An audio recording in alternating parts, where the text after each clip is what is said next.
maybe you guys can share with us individually, what other things that you've learned from the trial that you think is important and could be an important message. How the information is being presented to the patients and the community, especially considering taking into consideration health literacy.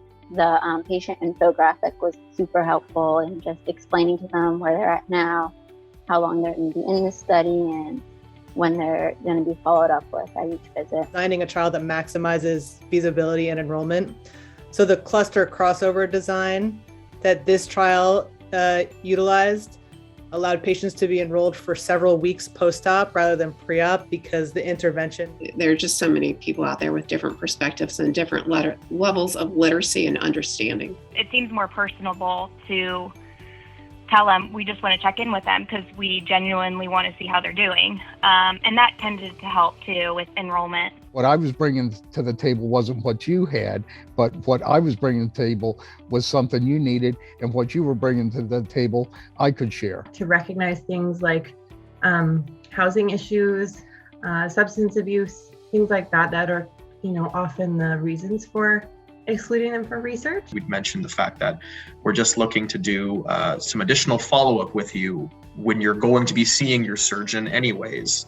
So it was a lot of emphasizing the fact that this was not going to be a burden on them and that we would see them when they were going to see their surgeon anyways. It's optimizing our clinic for not just medical literacy, but for clinical research literacy. You mentioned having younger men in this population, and I'm wondering, how does that affect the perioperative nurses' teaching and education strategies? How did that affect the postoperative wound care? Our group here that was able to continue recruitment through COVID, many studies were shut down. And I think most of our sites had to shut down briefly, but the vast majority were back very quickly because of how patient-centered and friendly the study design was. Really characterizing the results of open fractures on patient-reported outcomes from the different measures we have, I think is very interesting from a question.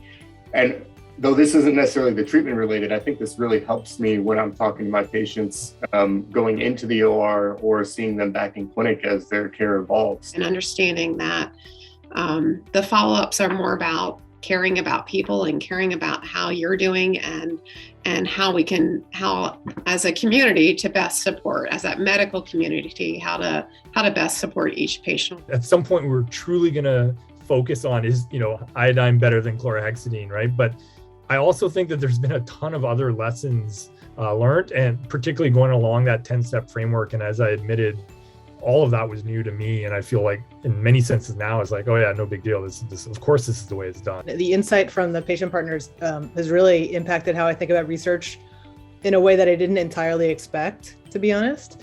That perspective was really interesting and sort of helpful and exciting to get. The data might not mean a lot as a patient, but the fact that I have a doctor that wants to know what is the best thing to do, that means an incredible amount.